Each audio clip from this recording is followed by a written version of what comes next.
Great lawyers don't always know how to build great law firms. Let's change that.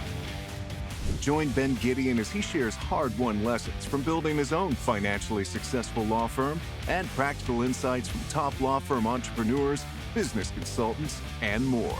This is a podcast for lawyers, by lawyers. Welcome to Elevate, Build, and Grow Your Law Firm. Produced and powered by Law Pods.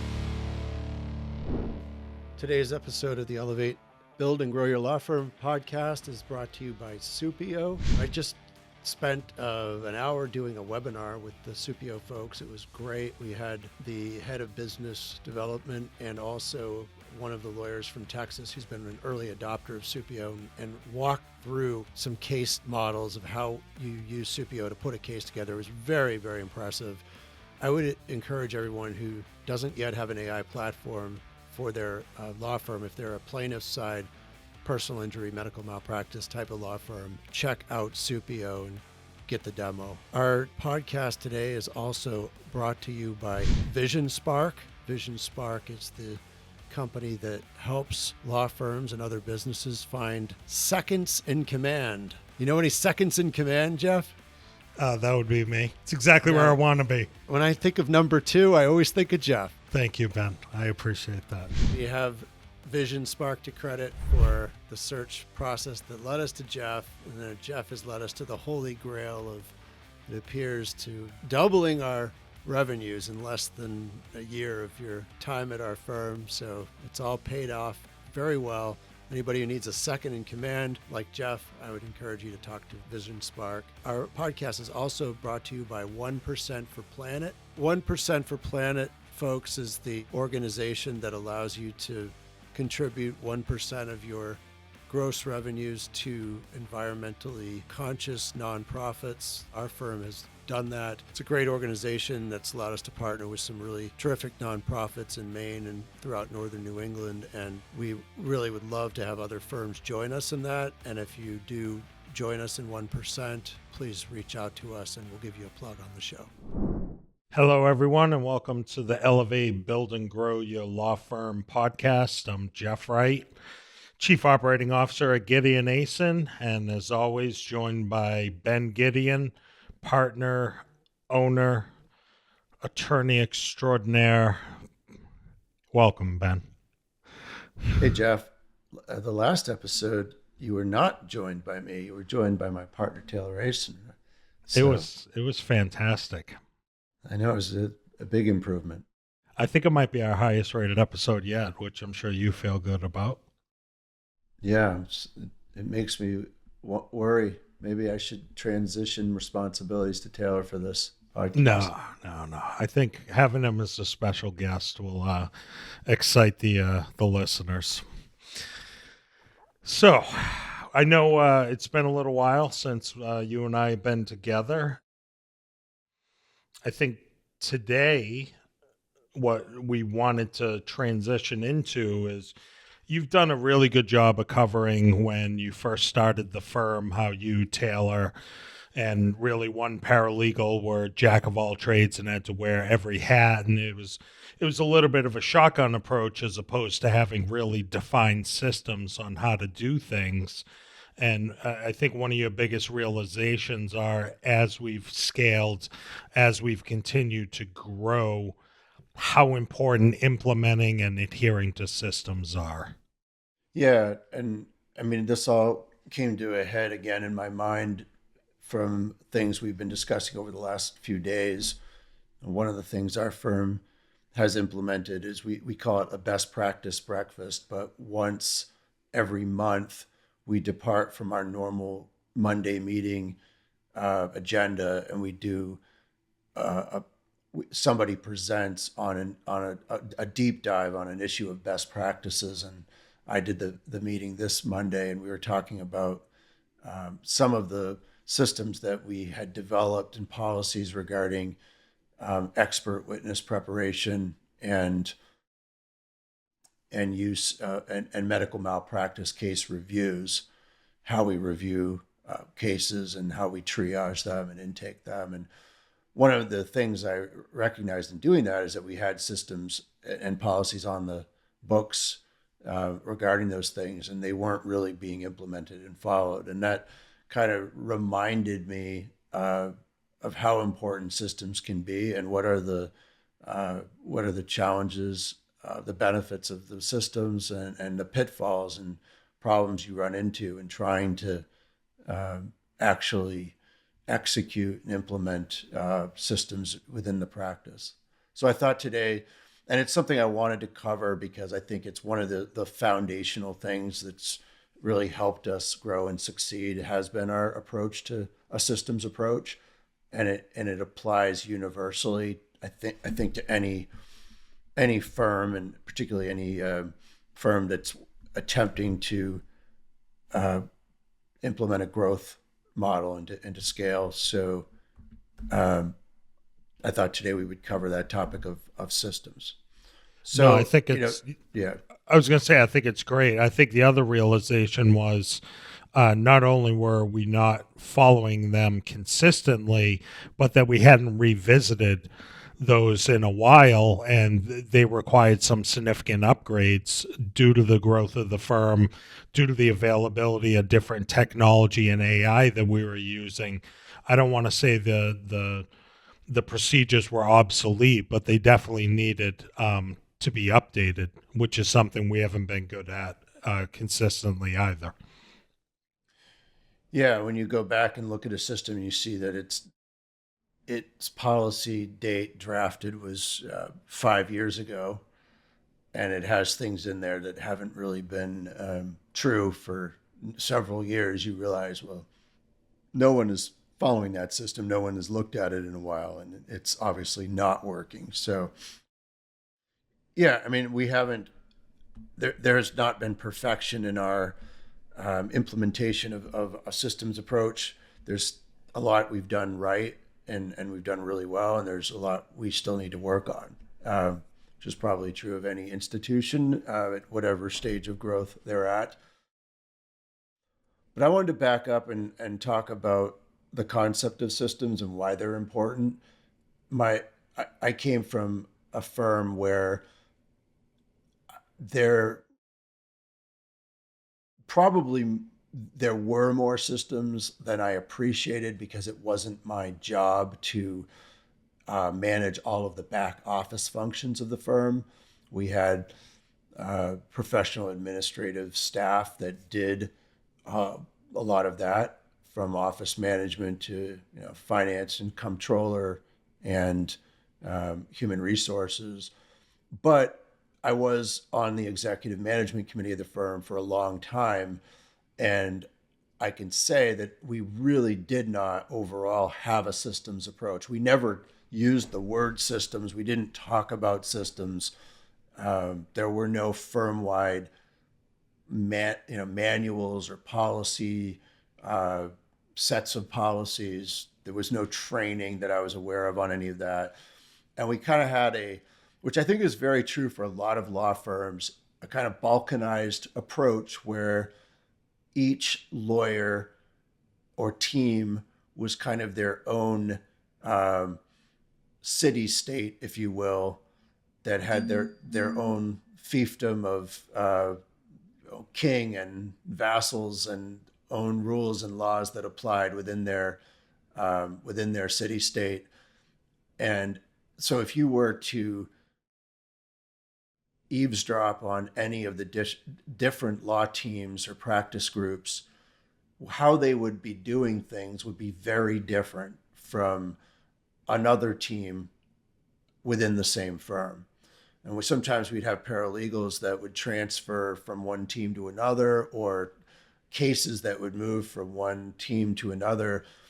And the new team would say, well, they're not following any of the practices we follow on our team. They're doing everything completely differently.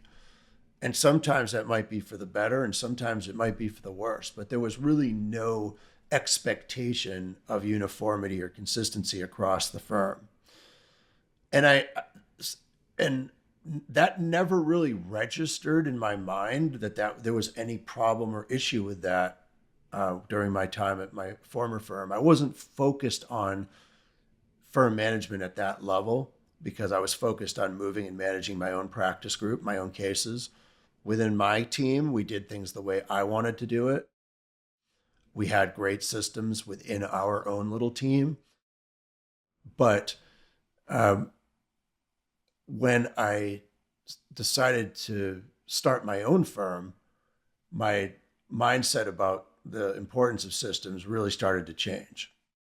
Now, Ben, I know one of the things you've struggled with, and you've verbalized to the senior management team is systems work extremely well for your legal services support staff.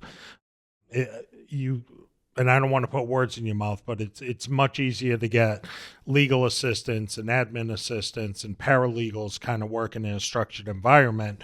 But trying to put so much structure or systems around attorneys, the concern about maybe stifling their ability to do their work in the way they want to do it and that they're comfortable with seems like something that you've struggled with a little. Is that accurate?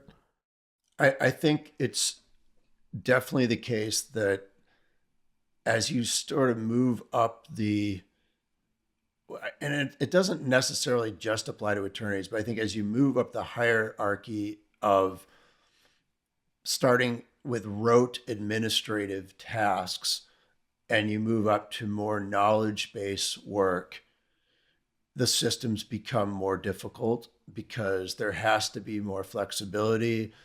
You don't want to stifle creativity in a role where there's a premium and value to that creativity, right? So where people are doing tasks that you don't want there to be creativity, the primary goal is simply consistency, uniformity, predictability. Systems work extremely well for that. When you get up to a level of, I mean, you could imagine, if you had a group of painters or sculptors, and you said, well, you're going to have to, Picasso here, I want you to make sure you do every painting like this, and you're going to start in this way, and you're going to use this many brushstrokes or these different colors. Like, of course, that's going to stifle creativity, and that would never work. And lawyers aren't painters, but they're also not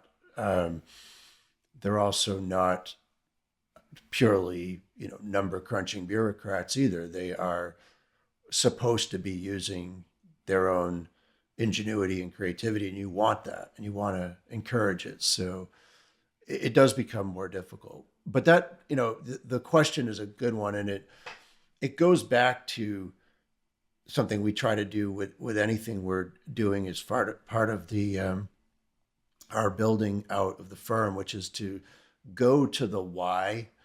It's very fashionable if you're reading business books or you're listening to podcasts. Everybody talks about systems, and we do a lot of malpractice cases. The systems concept is very big in medicine too. But I think it's important to take that step back and ask, you're not building systems just for the sake of it. We as a law firm are not selling our internal systems for profit. There's got to be a reason why you want to have these systems, and that helps to guide what type of systems you have and where you should use them and where you don't use them. And so I kind of made a list of things that I thought answer that question. Why do we want or need systems? And part of it was thinking, well, why do systems seem so important to me now that I own the firm, whereas I didn't care that much about them when I was just practicing law?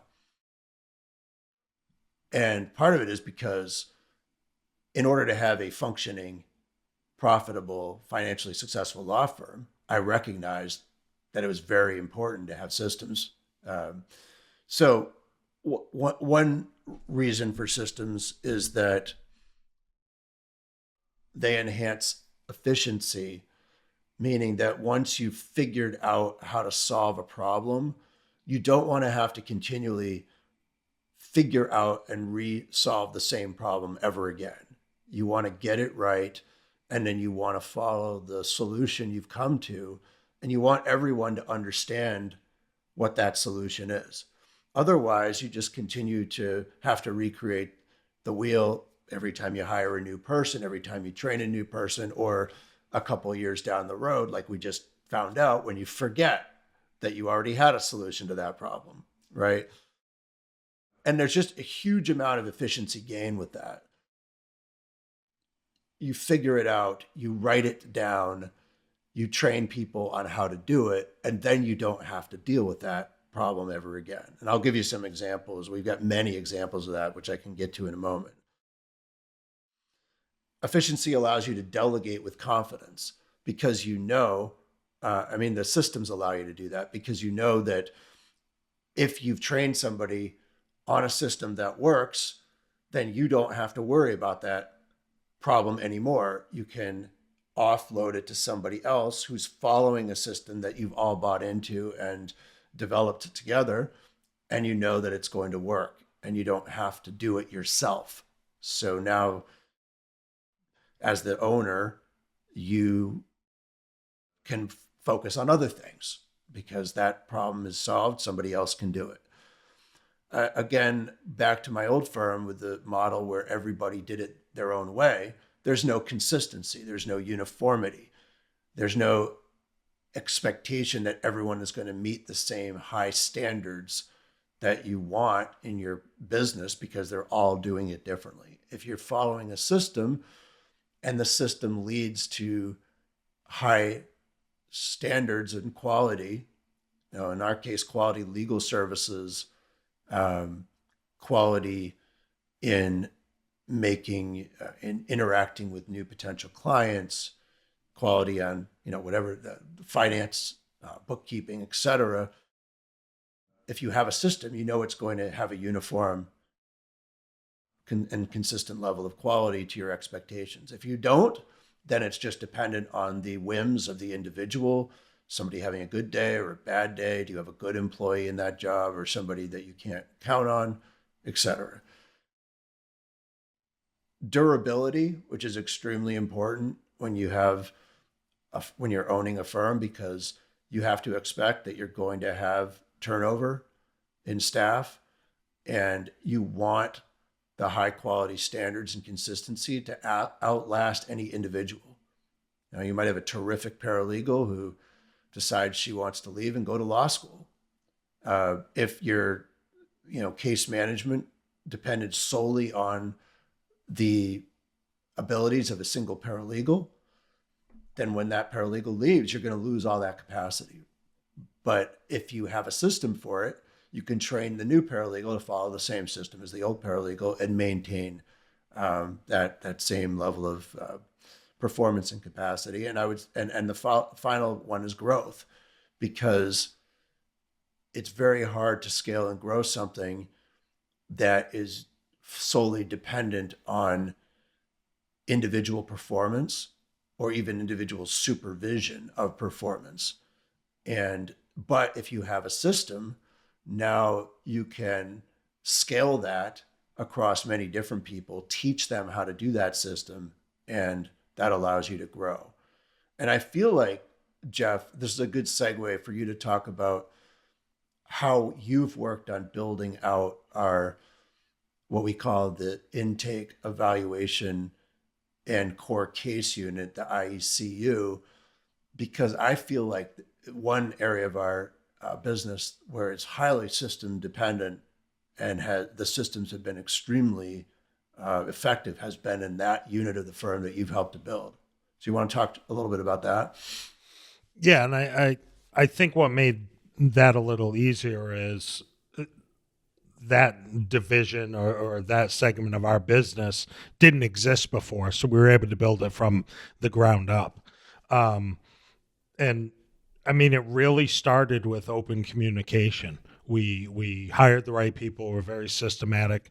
We're putting the right people in the right places, and then we met and we talked, and we looked at our current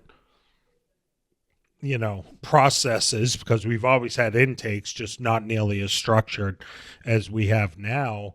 and we made a list of what was working, what wasn't working, what were our roadblocks, and then we put together a very defined plan on how we were going to attack those and tweak them. Probably the most important thing is and it sounds basic, but we kept meeting and we kept the communication open, and we thought, we'd make a change and thought it would do one thing, but it created a problem somewhere else, and we realized we were wrong, and we revisited it. When you were talking, I was actually thinking, because not so much about us building that out, which we did, but going into 2026, the big question we have is how to scale that and keep our systems in place and keep the same level of customer service and attention to detail that we have when scaling. And that's created a whole new project and whole new systems that we're implementing as we speak. So it's not something that happens overnight, but it's something that really has to be done as a team effort, as a group effort, and can't just be dictated upon. Yeah, and I mean, what you're talking about is kind of a process of how you identify what the right system is. And I think your insight that you have to consult with the people that are the boots on the ground, that are actually the ones that are expected to follow it, to get their feedback and what's working and what's not working, and continually refine it. Because otherwise it's a conceptual plan, but it may not be working in practice. And if something doesn't work well, people won't follow it. They're going to then start improvising and doing their own thing anyway, right? So it does require, you can't just have we're going to impose this process on you from high and then mandate that you follow it even if it isn't working. That's certainly not a good approach to doing systems. But at the same time, I feel like once you have found something that works, you're codifying it as a policy or a practice, and the expectation is that it will be followed and performed that way every time. It isn't that the staff are not, they don't feel as if, well, this is how we've all decided we're going to do this step of the practice, but I'm going to do it differently this time because I just don't feel like doing it. They're very literal about, once you've agreed upon the system, It's buying into that implemented and following it. Right. Yeah. And then, the beauty, yeah. I was going to say, the beauty of that is, we have a primary intake person, but there are 3 other people, quote unquote, backing that person up. We all answer the phone the same way. We all do our due diligence in virtually the same way with the potential client. We all board the case into our case management system and our CRM the same exact way. Our administrative assistant was out last week on vacation. People take vacations. Because of our systems, we were able to cover for her seamlessly, and we did not skip a beat. Now, yeah, we all had a little extra work on our plates, but we knew exactly what to do because of the systems we put in place. And she didn't come back to a shit show. She came back to everything that were her duties for that week were done. And that's where the systems really shine. Yeah, I want to circle back to that when we get to talking about some of the very specific type systems we've implemented and where we've had success with them and where we haven't. But I just wanted to take a step back, and I was reflecting on, why do so many firms, like my former firm, and I think so many law firms, from just anecdotal discussions with other lawyers about it, why do they not do this?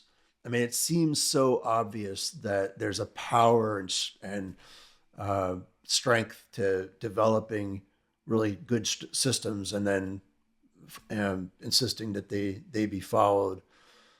But I really do think that is the exception and not the rule for law firms. And in reflecting on that, I was able, I think, to answer that question based on my own experience in this industry. And one reason law firms don't do this and don't do it well, and where we've fallen down, is because it's hard. Because what you just described is a process, and it's a process that takes time. And the problem is we're always busy. Nobody ever feels like that they have time to divert away from performing tasks or doing the production work in order to take the step back and work on the system. And it's interesting because I kind of remembered back to this book. I think many people have read at some point in their life. I don't know if you read it, but it's called The 7 Habits of Highly Effective People by Stephen Covey. It's kind of a foundational book in organization or psychological self-improvement. And I had always remembered this concept he discussed in that book, which was the need to balance production and production capacity. He gives the example in the book of the goose that lays the golden egg, and the classic parable about the farmer who kills the goose that lays the golden eggs, because the farmer wants to get all the gold right away and wants to get inside the goose and take all the eggs and not wait for them to be laid one at a time. So he kills the goose to take the eggs, but lo and behold, there aren't any eggs inside, and then doesn't get any more eggs after that because the goose is dead. Well, the goose is your production capacity, right? And the eggs are your production. They're the value you're seeing out of that. And it's very hard to spend time kind of nurturing the goose. You want to spend your time producing the eggs. But if you don't nurture the goose, if you don't build your capacity, you're going to lose that production, and you're going to not get as much production down the road. And so just an interesting thought that's really the battle with systems. It requires you to intentionally take time away from doing the tasks on the day-to-day basis to spend some time to build your production capacity, to have more capacity down the road. And a lot of folks, just because they're stretched thin, don't want to spend that time. The irony of that is that over the long haul, you save so much time because you build a system, you've invested the time up front, and then you're forevermore going to be more efficient at doing the same production work down the road. So Yeah, it's worth it if you're willing to do it. Yeah, it's the classic short-term pain for a long-term gain. And I'll just, so we can move on, I found in my past, trying to implement systems fail for one of 3 reasons. 1, you don't have the buy-in from the people that are doing them. 2, you don't have somebody, whether it's a middle manager or a manager, holding people accountable. And 3, you don't have the buy-in from the leadership down. And if the leaders, the managing partners, whoever it happens to be, the CEO, the president, if they could care less about it, then that's a problem and it's doomed to fail. So those are 3 reasons why I've seen implementation of systems fail in the past. We're lucky enough to not have any of those roadblocks, which is part of the reason why the systems we have put in place thus far are succeeding. Yeah, and Jeff, that's completely been exactly my experience too. So there's the problem of spending time on the front end doing the systems, but once you've developed a policy or systems, the other place where I think it classically falls down is the policy goes into the manual or it goes into the drawer, and then nobody follows it. People forget about it. That's the experience we just had when we were looking back at our expert preparation systems and realizing, look, we already had this written down. No one's doing it. No one's been doing it for a while now. And why not? Well, because there hasn't been follow through. There hasn't been accountability. People have not been, there's been no expectation that those systems be followed. And in fact, I think many of our current employees didn't even know they existed because we hadn't trained people that they were there and made that a priority. So, and that also takes time, right? You have to have the time to train people on your systems. You have to have a system of accountability and an expectation that they be followed. And I know you were just complimentary in our current state of, we don't have those impediments, but the reality is for a lot of our firm's existence, we did. And that's why in certain parts of our practice, the systems have not worked as well as they have in others. And all of the problems that can exist in our practice did exist. We had individual employees at various points in our development that resisted the systems. Now, we had various paralegals who were trained on a different system. They didn't want to follow our new systems. We had people that, when systems were developed that they didn't agree with, developed intra-office conflict where individual personalities came in and people wouldn't follow a system because somebody else had come up with it and they didn't like it. We had people creating their own systems that they thought were better than the other one, and then, on their own, kind of insisting that people follow that approach as opposed to the other one that we had generally as a firm agreed to. And, to be completely frank and honest, because that's what we're supposed to be doing here, my law partner was not a systems person. Not on any level when we started this business. I don't think he recognized the importance of systems, and he's the kind of diametric opposite personality of a systems person. He is a kind of a one-off individual guy who likes to improvise, who would take the bull by the horns, and he could be extremely effective in that. Just calling somebody, doing something one-off, not telling anybody he's doing it. But the net effect of that over time, for a period of time in our firm, was that I bought into and saw a value in systems. The other owner and founder of our firm didn't. And I would say, and he would probably agree, exhibited behaviors that undermined the concept of having systems because he didn't follow them and sort of, thumbed his nose at them, not intentionally, but just because of that's a personality trait of his. I think he's now seen, as we've grown and developed, and the power of having them, and the way that has taken burdens off of his shoulders and allowed him to, have a force multiplier effect for himself. I think he now recognizes, and I think he's been quite upfront and candid about that with you and with me, but he's come to see the value of having systems. But until he bought in, when there's two founders and a small firm that's growing and one of the two doesn't follow and doesn't buy into it, it became, it was pretty hard to have a systems-based approach to our practice. So a lot of those problems I think are now behind us. But those are all the growing pains that we went through in trying to build out, a systems-based approach. Yeah, and you can have a system-based approach without establishing a dictatorial regime. I mean, I think some people listen to this like, God, if I put all these policies in place and if I'm, holding everyone accountable and if they're not adhering to these exactly, it's going to be very regimented and very, a dictatorship. That's not the case at all. That's a fallacy. And if it's done right, you're not going to develop anything close to that.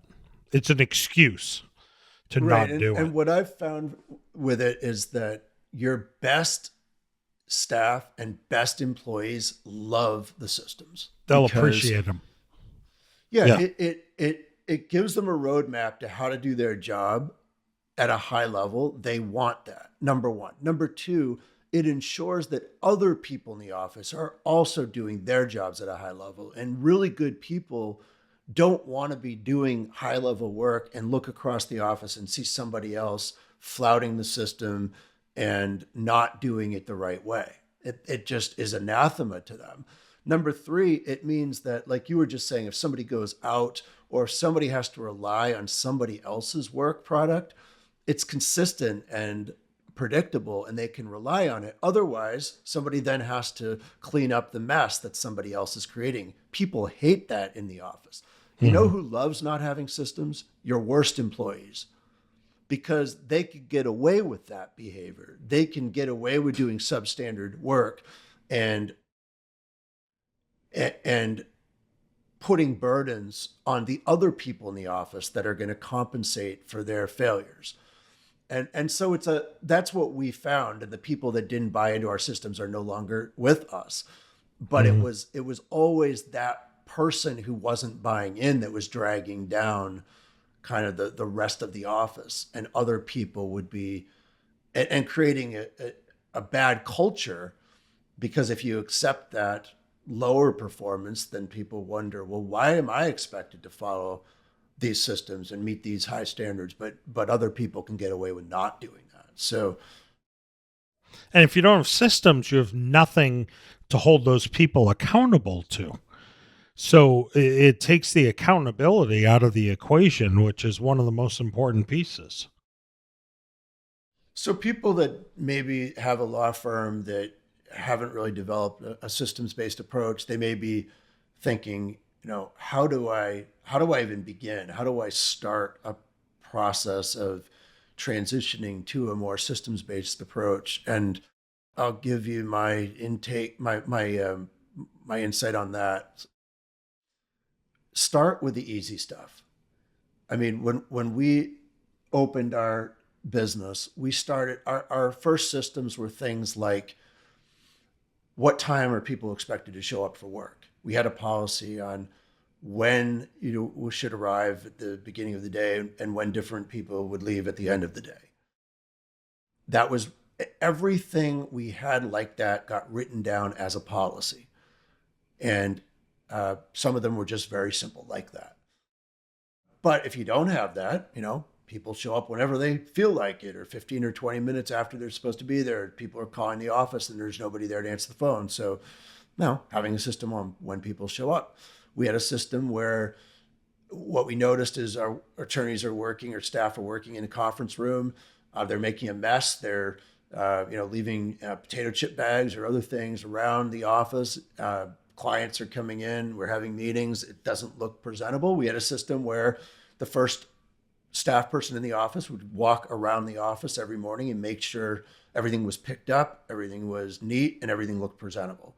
Again, it creates a culture of, you're going to have a professionalized office. You're going to expect that. Now, you hope people are going to clean up after themselves, but that doesn't always happen, and you want to have that. So that's a very simple. This is all very, basic stuff, right? Who's going to get the mail every day? Who's going to open the mail every day? What do they do with the mail after they open it?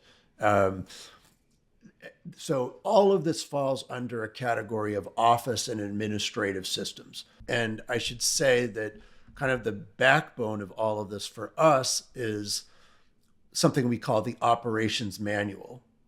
And it's a digital set of our policies and systems that everyone in the office has access to. We keep it in Microsoft SharePoint. There's an index of all of our policies that hyperlinks to the individual policies that are in SharePoint. And then the operations manual is organized into folders where the policies are segregated out by categories. So we have a folder for our firm structure and organization that includes our current business plan, our current organizational chart.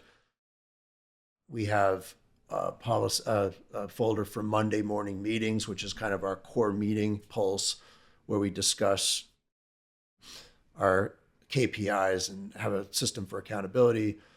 We have office and administrative systems. We have intake systems, a system for how we handle client files, case management systems, trial preparation systems, finance and accounting systems, HR systems, information technology, marketing, business development, physical plants and operations, training and resources. So those are our different general systems categories. And as in each of those areas, so for office and administration, if you were to click on the folder, you would see all of our office and administrative systems, hours and timekeeping, office environment, mail, correspondence, attorney calendars, office security, etc. I'm not going to walk through all of them, but that's so starting out, how do you start? Build yourself an operations manual. In some platform, there's proprietary platforms that are designed just to have policies.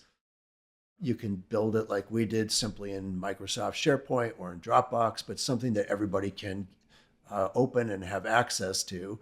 And then gradually, as you develop best practices for an individual topic, codify it as a system, and then train people where they exist and develop an expectation that they understand what they are and that they follow them. One thing we've found to be that we didn't actually set out to do, but as a happenstance, it happened in our office. We have and you know who this person is. We have somebody in our office who is just an enormous champion for systems. She lives and breathes systems, loves systems. And it's honestly just phenomenal to have somebody like that. I mean, it is like part of her DNA. If somebody isn't following a system, I mean, it affects her, like physically. And she holds all of us accountable, including me and my partner and everybody else. Like, we have a system, you're not following it. And it's just been phenomenal to have somebody like that who cares so much about it. And I call her kind of the systems champion. But any firm if you have somebody who really buys into that, and you can kind of find a systems champion in your firm who can be kind of the overarching person responsible for keeping the systems, ensuring people know about them, drafting, putting them down in writing and all that. It's just an enormous asset to have that.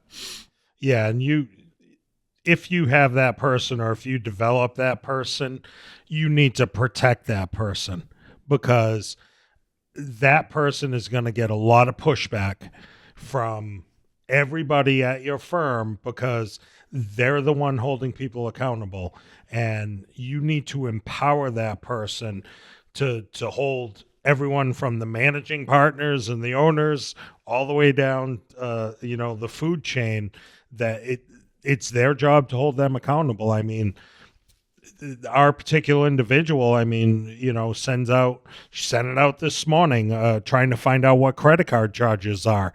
And she's going to hammer Ben and Taylor until they get back to her. And, or if they send her an email to do something, she's going to let them know if there's a form or a request for that. And, to please fill that out and forward it along. And she's not doing it to be a pain in the ass. She's doing it to keep structure. But you have to protect that person and empower them. It's important. You're so right about that. I mean, so this individual, and we can call her by name, Christine, she started with us very early on in our practice. She was maybe our fourth employee or fifth employee. And she has done almost all of the different administrative jobs at our firm at one point. Her first job was as a medical records clerk, and her job was, we were floundering at that point because we had outsourced our medical records function.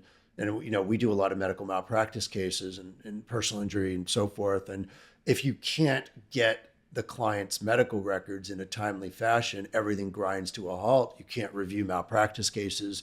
That means you can't move them forward into litigation. And ultimately, that means you can't make money and you can't service your clients well, because you're just getting bogged down at the very first stage. And anybody who's had to deal with trying to get medical records from a dozen medical providers in every single different case, it's a real challenge. It can be expensive and time consuming. And Christine just came in and like overnight revolutionized that practice, developed a system for how it would work, perfected the system, and then handed that off to another person who we hired to come in and replace Christine in that job, because honestly, she had outgrown that job and we moved her up to a higher function. The person who came in refused to follow the system Christine created, and it created a huge problem for us and set us back enormously. And we've had that experience repeatedly over and over again. Christine then went into dealing with intakes. She helped develop our entire intake system. But one at a time, she's developed different elements of, and now she's basically our finance manager, and she's developed all of our finance and accounting systems. So if you look across the administrative systems, she's developed the lion's share of them. But as you say, over time, we have had people that wouldn't follow the systems, where it became a personal thing because Christine is very rigid. She wants the system. If we have a system that works, she wants it followed, rightly so, and we tell everybody, look, if you have a better way of doing it, we're open-minded to that. Tell us what the better way is. If we agree with you, we'll change the system. But until we have the new system, you're following the old system, right? And when people didn't do it, Christine would hold them accountable. And rightly, again, that's what we wanted her to do. But it would create conflict with people who did not want to follow those systems. And Christine would take the flack for that because, honestly, Taylor and I, being the owners and being somewhat detached from, at some point, becoming detached from administrative systems, were neither in the position to know about the non-compliance or really in a position to hold people accountable for it. And so that fell to Christine. And as you say, as a consequence of that, that could create internal conflict. And you have to protect that person if you want to have systems that are followed. Because if you undermine that person who is trying to uphold systems, then you've just killed all your adherence to systems, right? 100%. And we've had that issue, unfortunately, and we had to learn. We've had to learn that lesson several times over the life of our firm. The good thing is now you're in the position of both taking the shots. Yeah, taking the shots and being a person who can enforce protect our systems champion. It doesn't fall on Taylor and I now anymore to do that, which I actually really appreciate that you do that for us. Yeah, no, it's been working well, and her contributions on a daily basis, we know, are invaluable. Need help on a complex personal injury or medical malpractice case? Gideon Asen accepts case referrals and regularly co-counsels with lawyers nationwide on high-value claims. The firm has recovered millions of dollars in cases that competitors turned away because they dig deeper. Ready to learn more? Email bgideon@gideonasenlaw.com to start the conversation. Gideon Asen shares fees as permitted by the laws of each state. Don't let complex cases overwhelm your practice. Elevate justice together with Gideon Asen.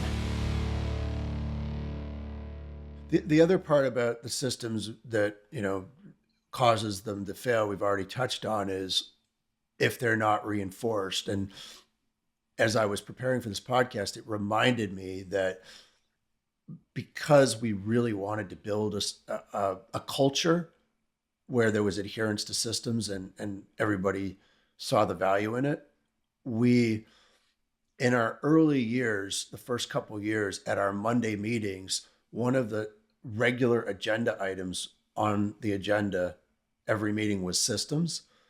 And it was an opportunity for anybody to talk about a system that was not working as well as it could, so that we could improve and perfect it. But by putting it on the agenda and making it front and center, I think it elevated the importance of the systems and following it. Now we've moved away from that, my thinking is maybe we should revisit that again. I mean, my thing is, Ben, we may have moved away from it from Monday morning meetings, but we're having it in our smaller group meetings consistently. I mean, we have a legal services meeting every Monday with all paralegals, all legal assistants. And really, since, the beginning of this year, it's all system based. What's working? What's not working? How do we streamline this? Why do we have 6 Excel spreadsheets? Can it be one or none? And we're asking people to bring their ideas about where they have roadblocks and where the system is not working, or where there is not a system and we're developing it. So we are adhering to that, maybe not at Monday's meeting, but we've adopted that for those meetings with the legal services team every week. Yeah, and I mean, because I do sit in occasionally on the administrative team meetings, I know that that's also a regular topic for your administrative operations meetings. So yeah, I guess what we've done now that I'm thinking about it is we've pushed that topic down to the individual department level meetings, which probably makes more sense, because why would the administrative staff need to be spending time discussing the attorney policies or paralegal policies, and it wouldn't be a good use of everybody's time. So that does make sense to me. Right. One thing I do want to touch on, Ben, and we probably have about 10 more minutes, and whether you touch on it now or at the end, we set rocks every quarter, which we've talked about, and one of your big rocks that's been assigned to you for this quarter is to create a system of attorney proficiencies, which is something that we have not had. That's really going to be a roadmap for what our expectations are for our existing attorneys and any new attorneys that we bring on. I don't know if you want to talk about that a little and kind of how you see the importance of that. Yeah, no, thanks for suggesting that, Jeff. I mean, I think that one of the insights that I came to, and I think many lawyer owners or managers of law firms recognize, is that the discussion of systems, and if you do have them in a law practice, tends to focus more on administrative and staff type systems and less on the lawyers. And we talked about this at the outset. There is a greater challenge in implementing and developing systems as you move up to the more knowledge and creative based disciplines within any business or practice. And so I would say, overall, if I was going to give us a scorecard on systems, we get an A, a B plus to an A on our administrative and our intake systems.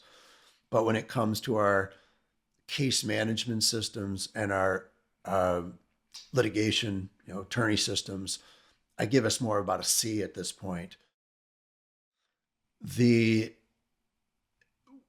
One of the things that drove this idea of having to do more on that front was the recognition that as we have grown, we have an enormous demand for our services.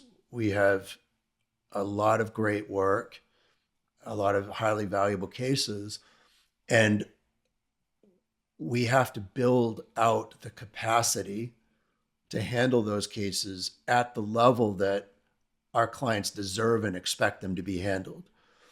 Historically, the way we did that was that either me or my partner Taylor had a lot of personal involvement in every single case, in many cases doing virtually all of the high leveraged work in every case, the important depositions, the briefing, the motion hearings, and the trials. But that if we want to grow, there comes a point where we grow beyond our capability to do that individually in every case.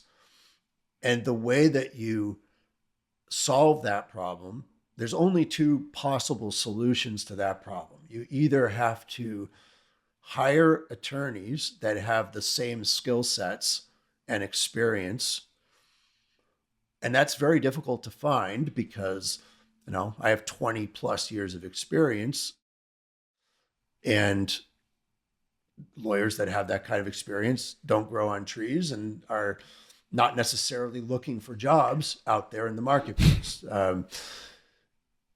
If you don't hire, a superstar lawyer to come in and with all of the skill sets needed to do the work that you need done, the other approach is to build out teams of lawyers that have within the team have all of the skill sets and competencies needed to manage the work at the very highest levels. And in fact, my belief is that teams can do it better, because if you're leveraging multiple lawyers across a team with really high quality staff, and as long as they have strategic direction and supervision, which is something Taylor and I can continue to provide and are continuing to provide, they can accomplish the goals even better than one single individual superstar lawyer can do, without the potential ego downsides, without the potential need for high-level compensation downsides and other problems that come in with that other type of model. The problem is, if you want to have that system, you have to devote time to building out proficiencies and capabilities on the individual lawyer side. You can't just hire people, throw them into the deep end of the pool, and walk away and hope that they're going to swim. That's a formula for failure. And what we realized is that we haven't been particularly good at training newer lawyers to make sure they have all of the different competencies and proficiencies they need to fulfill that function. And if we're going to move and scale the way we want to, we have to be deliberate and build that out. And that was kind of the genesis of what you're talking about, the idea of identifying what are the core proficiencies all the lawyers need to have. And we've thought about different ways to kind of describe it. I personally like the martial arts analogy. You've got the white belt or yellow belt, maybe the blue belt, and then you've got the black belt, right? And so every lawyer can, the idea is that each of our lawyers is going to have a scorecard, and each of the scorecards is going to have the different capabilities. So one example would be the ability to review and build a medical malpractice case from scratch with identifying the theory of the case, finding the right experts, developing a strategy for litigation, and then moving that case forward, getting the airplane off the ground for that case, getting it into flight, right? There's a number of skills and different capabilities required to do that. It's not easy. And then each lawyer making sure that each of our lawyers gets the training and gets the opportunities so that they can build out each of these capacities. Now, if one of them is taking a high-level expert witness deposition, well, they're not going to achieve that capability if they don't get opportunities and reps to take those depositions, right? And at the one hand, we want our senior lawyers to be focused on the things our junior lawyers need to get better at and to work with them to improve. But we also want our junior lawyers to be able to say, look, Ben, I'm not getting those opportunities that I need to enhance my own career, to grow and to build and to become a black belt in, expert witness depositions.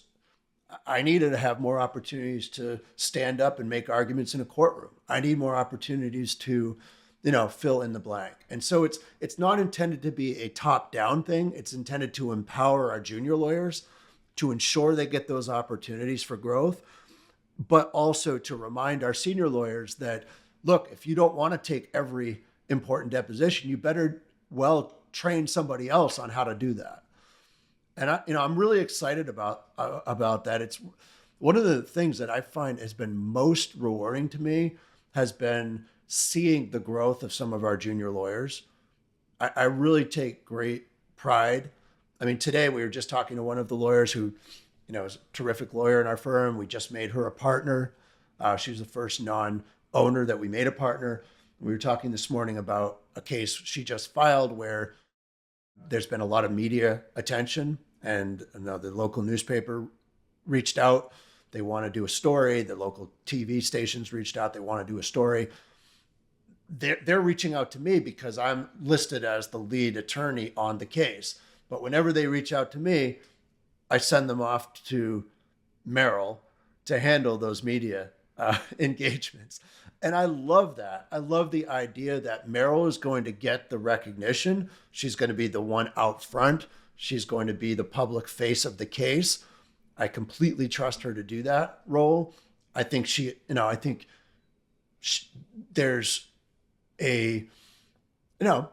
there's stature and recognition that comes with her earning the right to be that person, the point person in the case, that I really, I like for her to have that, So it's just so nice to see that and know that the reason she's in that position is not because we just want to, throw her a bone or something. It's because she's earned it.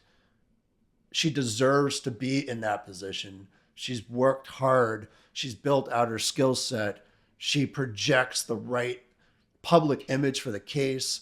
We know if she's making a statement, it's going to be completely appropriate and hit the tone just right for what the case needs.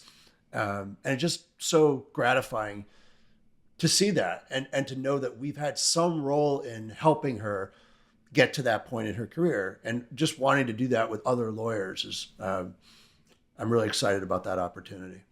Yeah, and that goes back to one of the first things you said. Systems and moving people along gives you the confidence to delegate. And 2 years ago, you probably would have done those interviews. But now you have the confidence to delegate that to somebody else because of their development and, the firm taking an interest in developing these attorneys and everyone else here. And I think that's where the attorney proficiency is going to come into play as well. Yeah. And going back to the question, how do we build out systems for lawyers?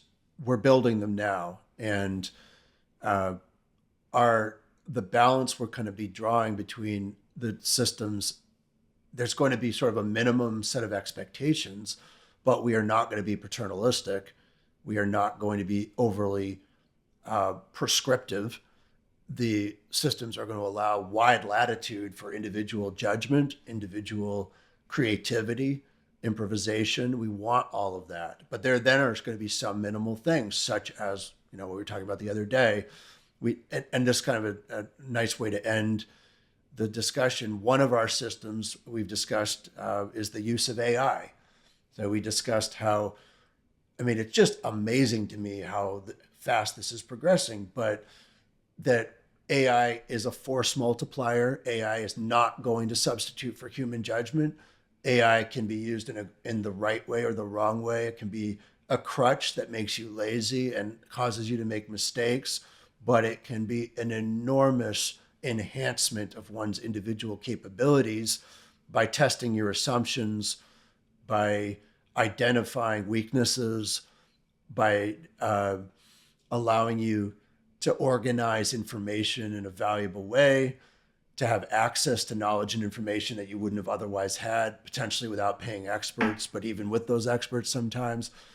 And we said to our attorneys in this best practice breakfast, the day where AI collaboration as a full force multiplier in a case is optional is over.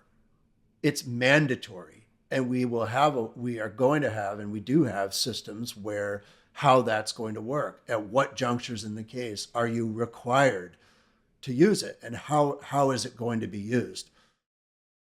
So that's an example of a lawyer system where we're not going to tell the lawyer what are all the individual prompts you have to give to our different AI platforms where you're going to be evaluating case, testing assumptions, stress testing your theory, et cetera. But are you going to have to do that? Do you have to stress test your theory? Do you have to have the AI play the role of the defense lawyer and point out all the weaknesses and then identify systematically how you're going to address them? How do you overcome them?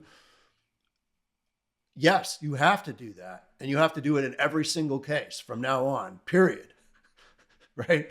And we're going to be holding people accountable to that because it's a huge missed opportunity if you don't do that. And you can be darn sure our competitors and the opposition eventually, when they figure out how valuable that is, they will be doing that. So we need to be doing it. And there'll be, there's a whole range of things like that will guide the way we expect lawyers to practice, and will be systems, but still allow for freedom and flexibility. Perfect. So Jeff, I've done a lion's share of the talking, but I would like you to give us sort of parting thoughts, and where do you think we need to go from here? Where in your view do we stand, and what can we do better, and what do you what are your kind of high point recommendations for other law firms that are trying to build out effective systems?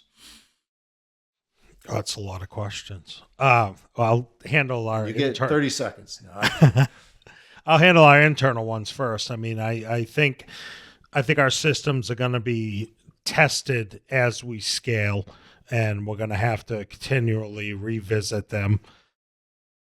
But without appropriate systems, our ability to scale is not going to be possible. I am excited and agree with you that we have relatively good systems in place, for our intake team, relatively good systems, in place from an admin and a finance standpoint. And we're lacking in systems, for the litigation team. I think the attorney proficiency is going to be a game changer in terms of getting our teams acumen and their ability to do everything independent and not have to pull you and Taylor into, virtually every high level area is gonna be a game changer as that develops. In terms of, people listening, we hit on a lot of it, but just to kind of recap, don't be scared of systems. Don't think that, setting up something is going to be too regimented for your people. And Ben had said it correctly. Your best employees are going to appreciate the systems, and your worst employees are going to be the ones that buck them. And start small. And Ben had touched on that. And don't try and do everything at once. Get input from your team. Talk about it. Identify areas that are of concern to them, areas that are roadblocks to them, areas that put you at risk. And that could be, risk of an IT risk all the way up to risk of missing something in a case. And, if you're at risk of missing something in a case, is there a system you can put into place to close that gap? And identify those, prioritize them, and start working on them. Identify a systems champion in your office that will embrace this. And if you don't have that person and you can't develop somebody into that, find that person and look for that in your next hire, as that's their part of their job. There's probably a million other things, Ben, but I know we're getting low on time, if not out of time right now. Yeah, and I should say, we have done this before, but if any listener wants more detailed information about our own systems, we've shared our operations manuals or our index with people, and that we're more than happy to do that. So just reach out. You can reach out to me, Ben at elevate.net, or Wright, WRIGHT, at GideonAsenLaw.com. And we're happy to share more with you to help you on your way. Absolutely. Good. Appreciate the Thanks, time, Jeff. Ben. I'll Yeah. see you in a bit. I will. Thank you. Thanks for listening to Elevate, Build and Grow Your Law Firm. Share with colleagues if you found it valuable. Remember, building a successful law firm takes discipline, strategy, and determination. But you're not alone. Produced and powered by LawPods.